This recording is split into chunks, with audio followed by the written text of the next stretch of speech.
гаргаж л да. Тэгээ одоо над нэг юм ойлгох юм байна л да.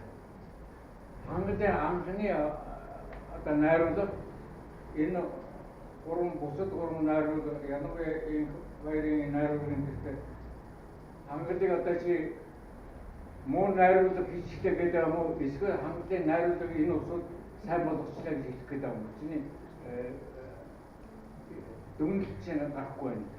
Энэ нөгөө цагийн ивент хийж чаддаг, дүнлэлтэй хийж чадсан. Ер нь бол бүх найруулагч нарыг сайн муу гэж дүнлэхгээгүй биднэрт энэ онлайн буюу энэ гармоны хэрэглээ хэрэг байд юм бэ? Яагаад энэ хамгийн алдартай дуун дээр бид нэр бас энийг яагаад өөрчлөх боломжууд байдаг гэдгийг бас хэрэглэхгүй байгаа юм бэ гэдэгтэй байна. Тэрнээс биш хангалуй болоод муу хийсэн, тэр хүн сайн хийсэн гэсэн үг бол биш. Эндээс харсан миний судалгаанаас харсан нэг давуу тал нь бол ялангуяа тэр Куб болон Герман хөгжмийн зохиолчийн хийсэн найруулгууд нь бол илүү олон мөнгө төрхийг гаргаж ирж чадж байгаагаараа тэгээд аль аль нь бол ерөөс хоорондоо давтагдахгүй шал ондоо байж болж байгаа болохоор бид нар бас энэ тал дээр анхаарал энэ бидний мэддэг сайн анхны дуунууд маань мэдээж музей үзмэр биш яг нэг хэвэн байгаадгүй болохоор цаг хугацаа өнгөрч хөгжим сонирхогч залуучууд бүх хүмүүс өөрчлөгдөж шинжлэгдэж байна. Тэр болгоно бид нар урлагийн салбарт хөгжимчид хөгжмийн зохиолчд маань шин мөнгө төрхүүдийг өгч чаддаг байхад гармоны нөлөө ямар их юм бэ? Ялангуяа жаз гармонд бас илүү төлөв юм аа гэж хэлэх зорилготой байсан. Манай оролцогчноос асуулт байна. Оролцогчдод. За, нэг асуулт байна. Энэ маш хурдан хариулж яваа. Ер нь бол зүгээр өөрчлөх боломжгүй гэж ялгадгийг аливаа бүтээлүүдийг боломжгүй гэж ялгахгүй тэр бол хувь уран бүтээлчийн сонголт. Тэгвэл одоо зохиогчийн эрх юм уу? Эсвэл импровизац гэдэг ойлголтоос энэ хэрхэн ялгагдах вэ? Импровизац бол тухайн яг тэр мөчийн хувьд яригдана. Зохиогчийн эрх болон найруулга дээр бол тэр бол урт хугацааны шүлдээ түүхэнд бичигдээд үлдчихэж байгаа болохоор энэ хоёр маань ялгаатай зүйл байна.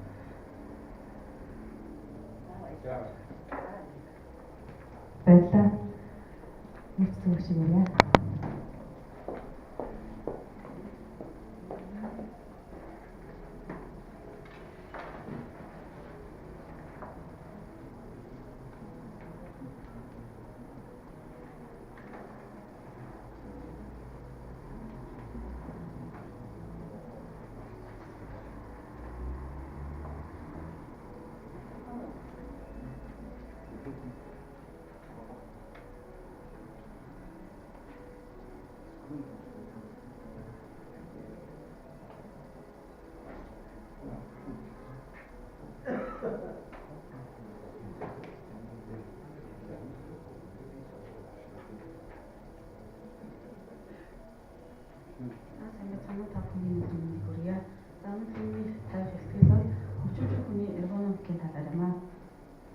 Дэлхийд олон зууны турш хөгжиж ирсэн Европын үндэсний хөгжим гэж хэлж болохоор хэл хөгжим маань манай улсад мэргэжлийн боловсон хүчин бэлтгэдэг ерөөсөө 60 гаруй жил болж байгаа.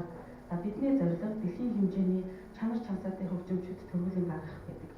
Энэ зорилгодоо хүрэхэд бидэнд хоцрогдолтой, дутагдaltaй талаа олж харж зөв дүгнэн түүнийг хүлээн зөвшөөрч хамтдаа хилцэж зөвшөөрдөг ойлголт дутмаг байгаа. Тиймээс би энэхүү сэдвээ өөрийн судалгааны ажил болон сонгож цаашд гүнзгий судлах зорилт тавиад ажиллаж байна.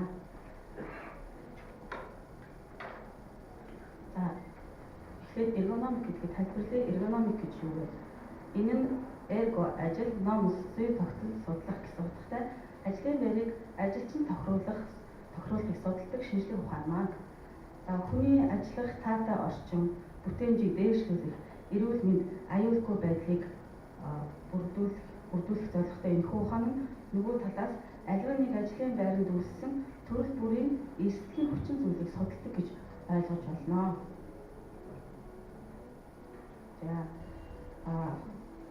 Манай сургууль нэгдүгээр ангид дунджаар 30 орчим хүүхэд эсвэж авдаг.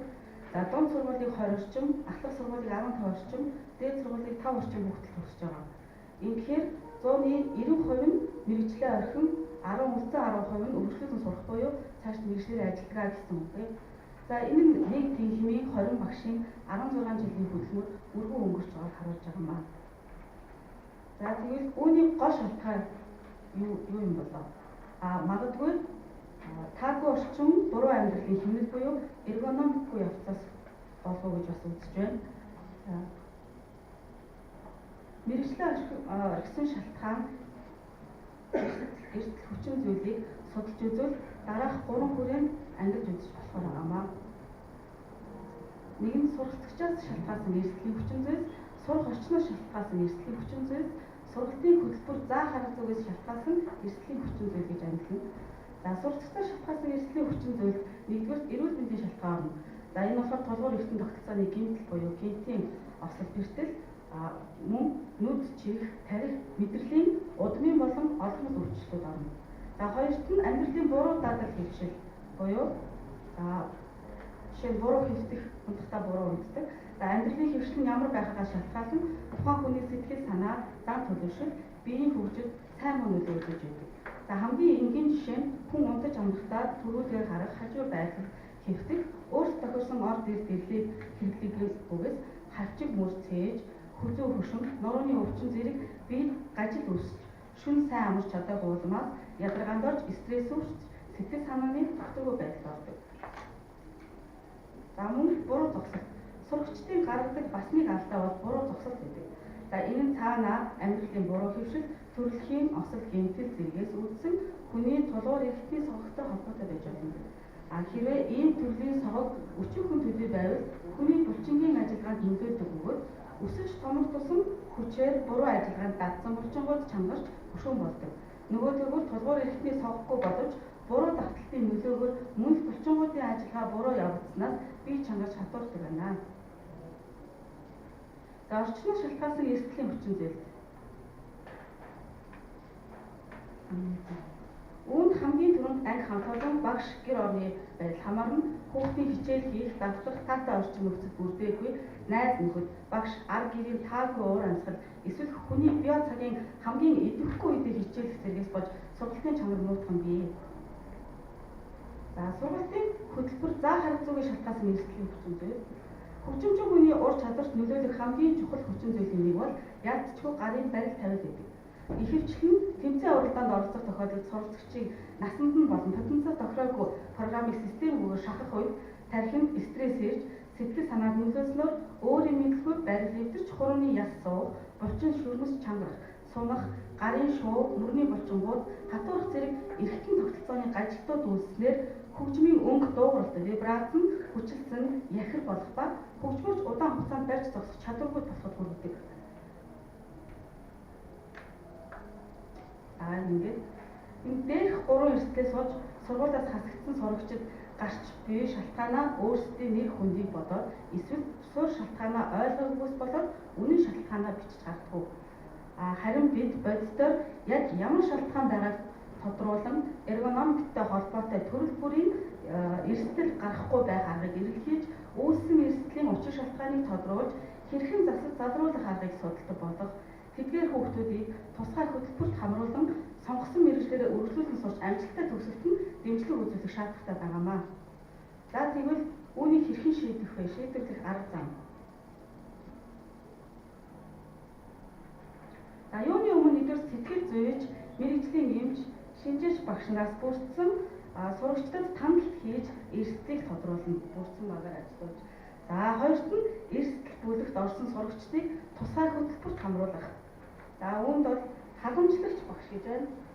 За энэ хүний өргөм нь сургуулиудад энэ бол сургуулиуд ерөөсөө манай Монгол төрч хэрэгжиж эхэлсэн байгаа. Хэрэгжүүлж байгаа сурагчтай байнгын харилцаатай ярилцдаг. Багш нар эцэг их анги хамт олон сурлагын үзүүлэлтгээд асуудал үүссэн талбар бүр дээр холбогч гүүрэн болж очиж туслагч багшийн үүрэг гүйцэтгэдэг байгаа. За хоёр урлагийн биеийн тамирын хичээл гэж байгаа. За гадны хөгжмийн сургуулиуд болон мэргэжлийн хөгжимчдөд зориулсан энэ ажилтныг үүссэн ажилтныг илрүүлж засдаг хичээл курсууд байдаг. Энэ хөтөлбөрийг манад нэвтрүүлэх болохгүй байхгүй маа. Мэргэжлийн тусгай хичээл гэж. За сурагчийн ажилттай хэсгийг чөлөөлж засахад зориулагдсан програмууд дээр энийг багш ажиллах ёстой. За үүнээс гадна энэ бүх эрсдлээс урьдчилан сэргийлэхийн тулд эзэлтийн шалгалт дээр